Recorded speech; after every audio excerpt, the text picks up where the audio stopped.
এক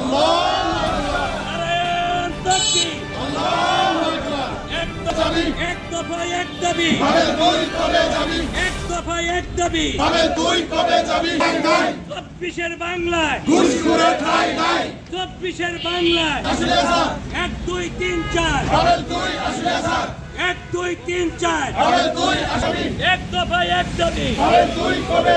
মাধ্যমে আমি দেশবাসীকে কিংবা সংশ্লিষ্ট মন্ত্রণালয়ের সবাইকে জানাতে চাচ্ছি যে আশুলিয়ার দুর্নীতি বা সাবরেজিস্ট্রার ঘুষখোর সাবরেজিস্ট্রার খায়রুল বাশার ভূঁইয়া পাবেল উনি বিগত 23-3-2025 তারিখে আশুলিয়া সাবরেজিস্ট্রার অফিসে যোগদানের পর হইতেই বিভিন্ন ঘুষ অনিয়ম সহ দুর্নীতির অনেক অভিযোগ পাওয়া যায়।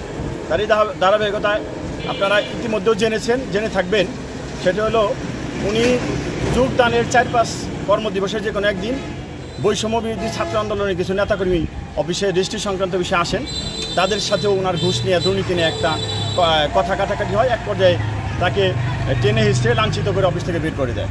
তো তার পরবর্তীতে উনি তাদের সাথে হয়তো সমঝোতা করে ক্ষমা চেয়ে আবার অফিসে আসেন। তার পরবর্তীতে যখন উনি অফিস চলতেছিল, উনি ওনার 2-3 দিন অফিস করার পর উনি ওনার স্বরূপে উনি আবির্ভাব হয়। উনি সেই রেজিস্ট্রি করতে গেলে যে হয়রানি জনভোগান্তি যেটা চরম পর্যায়ে চলে গেছে। ওনার একটাই দাবি যে উনি যেভাবে অফিস চালাবে ঘুষ দুর্নীতির মাধ্যমে উনি সেভাবে অফিস আমাদের করতে হবে, কিন্তু আমরা তো সেটা মেনে নেব না।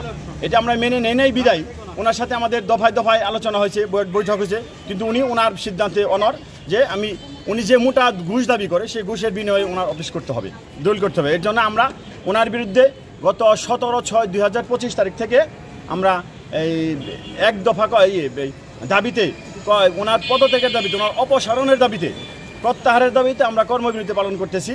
আমাদের একটাই দাবি, এই ঘুষখোর দুর্নীতি বা সাবরেজিস্ট্রার পাবেল খায়রুল বাশার ভূঁইয়া পাবেল যতদিন না পর্যন্ত এই অফিস থেকে না যাবে ততদিন আমরা কাজে ফিরবো না।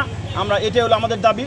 তো আপনাদের মাধ্যমে আরেকটা কথা যেটা বলি, সংশ্লিষ্ট মন্ত্রণালয়, আইন মন্ত্রণালয়, আইন উপদেষ্টার মাধ্যমে কাছে আমাদের একটা উদাত্ত আহ্বান, বিনীত অনুরোধ। এটা হলো একটা সেবামূলক প্রতিষ্ঠান, এখান থেকে শত শত কোটি টাকা, হাজার হাজার কোটি টাকা রাজস্ব আসে।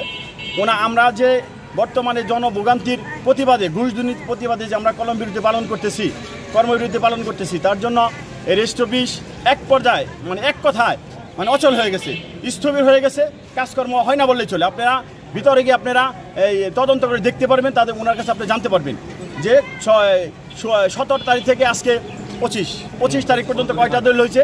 হ্যাঁ, দলিল হয়েছে, সেটাও আপনি দেখবেন, আপনারা তদন্ত করে দেখতে পারবেন। এখন সরকারের কোটি কোটি রাজস্ব থেকে বঞ্চিত হচ্ছে, যেটা আসলে এটা আমাদের দেশের ক্ষতি, সর্বাত্মক জনগণের ক্ষতি। এখন আমাদের একটাই কথা, একটা ঘুষখোর দুর্নীতি বা সাবরেজিস্ট্রারের জন্য দেশ শত শত কোটি টাকা রাষ্ট্র এই রাজস্ব থেকে বঞ্চিত হবে, জনগণ তার সেবামূলক প্রতিষ্ঠান থেকে সেবা বঞ্চিত হবে। এটা কারো কাম্য না, এটা আমরা চাচ্ছি না। এখন আমাদের একটাই দাবি উপরস্থ কর্মকর্তার কাছে, মহলের কাছে, যে খুব দ্রুত ওনাকে এখান থেকে অপসারণ করে নিয়ে আমাদের যে আসলে সাবরেজিস্ট্রি অফিস পুরনো রূপে ফিরে আসুক।